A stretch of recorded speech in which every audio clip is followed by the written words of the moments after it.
Hi hello. അപ്പോൾ നമുക്കിന്നൊരു ബിരിയാണി ഉണ്ടാക്കിയാലോ? ഒരു സിമ്പിളായിട്ടുള്ള ഒരു തട്ടിക്കൂട്ട് ബിരിയാണിയാണ് ഞാനിന്ന് ഉണ്ടാക്കുന്നത്. അതിനായിട്ട് കുറച്ച് ചിക്കൻ എടുത്തിട്ടുണ്ട്.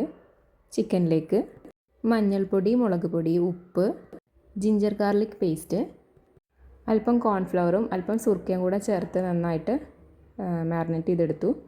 അതിനി ഫ്രൈ ചെയ്തെടുക്കുകയാണ് ചെയ്യുന്നത്. ഞാനിവിടെ കുറച്ച് ഓയിലിലാണിത് ഫ്രൈ ചെയ്തെടുക്കുന്നത്. കാരണം ഇതേ ഓയിലാണ് ഇനി മസാല ഉണ്ടാക്കാനായിട്ട് നമ്മൾ എടുക്കുന്നത്. അപ്പോൾ ഒരുപാട് ഓയിൽ ഒഴിച്ച് കഴിഞ്ഞാൽ അത് വേസ്റ്റ് ആവുമെന്ന് കരുതിയിട്ടാണ് കുറച്ച് ഓയിലിൽ ഫ്രൈ ചെയ്തെടുക്കുന്നത്.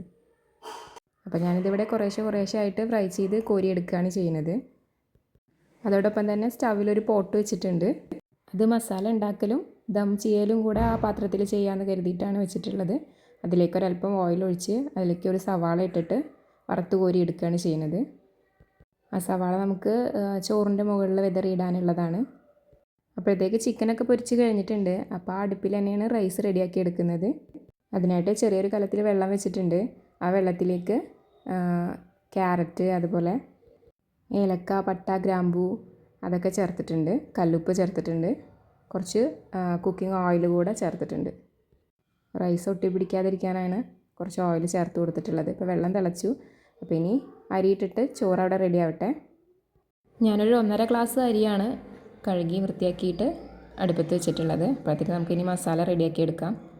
മസാല റെഡിയാക്കാനായിട്ട് ആ ചിക്കൻ വറുത്ത് വെച്ച ഓയിലാണ് ഒഴിച്ചിട്ടുള്ളത്.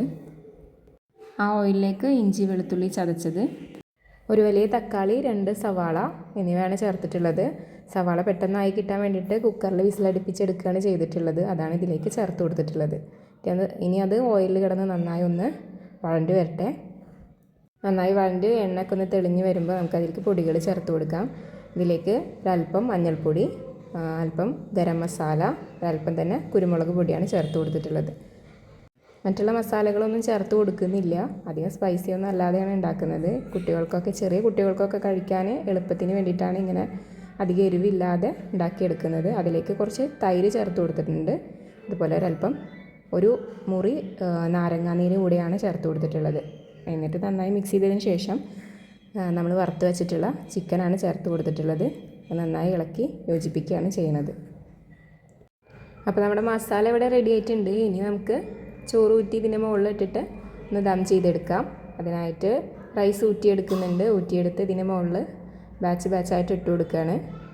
ഫസ്റ്റ് ബാച്ച് ഇട്ടു. അതിനുശേഷം അതിൻ്റെ മുകളിൽ കുറച്ച് RKG ഒഴിച്ചു കൊടുത്തിട്ടുണ്ട്. അതായത് ഗീ ഒഴിച്ചു കൊടുത്തിട്ടുണ്ട്. പിന്നെ കുറച്ച് മല്ലിയില, പുതിനയില ഇതൊക്കെ വിതറി കൊടുക്കുന്നുണ്ട്. അതിനുശേഷം അടുത്ത ബാച്ച് റൈസ് കൂടെ ഇട്ട് കൊടുക്കുകയാണ്. റൈസ് ഇട്ട് കൊടുത്ത് ഒന്ന് തട്ടി ലെവൽ ചെയ്തെടുത്തതിന് ശേഷം അതിന് മുകളിലും കുറച്ചുകൂടെ RKG, അതുപോലെ മല്ലിയില, പുതിനയില എന്നിവയൊക്കെ ചേർത്ത് കൊടുക്കുന്നുണ്ട്. വീട്ടിലുള്ള കുറച്ച് ഐറ്റംസ് വെച്ച് ഒരു തട്ടിക്കൂട്ട് ബിരിയാണിയാണ് ഞാൻ ഉദ്ദേശിച്ചിട്ടുള്ളത്. ആ ഒരു രീതിയിലാണ് ഇപ്പോൾ ഉണ്ടാക്കിക്കൊണ്ടിരിക്കുന്നത്. മല്ലിയില, പുതിനയിലൊക്കെ നമ്മുടെ വീട്ടിൽ തന്നെയുള്ള ഇലകളാണ് ഉപയോഗിച്ചിട്ടുള്ളത്. ഇനി ഇതിൻ്റെ മുകളിലേക്ക് കാഷ്യൂനട്ടും അതുപോലെ സവാള വറുത്തതും കൂടെ ചേർത്ത് ഒരു ലിഡ് വെച്ച് അടച്ച് ഒരു 20 മിനിറ്റോളം സിമ്മിലിട്ടിട്ട് നമുക്ക് ദം ചെയ്തെടുക്കാം. അതിനുശേഷം നമുക്ക് ബിരിയാണി സെർവ് ചെയ്യാം.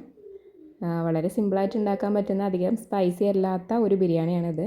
അപ്പോൾ പറ്റുമെങ്കിൽ എല്ലാവരും ഒന്ന് ട്രൈ ചെയ്ത് നോക്കണം. താങ്ക്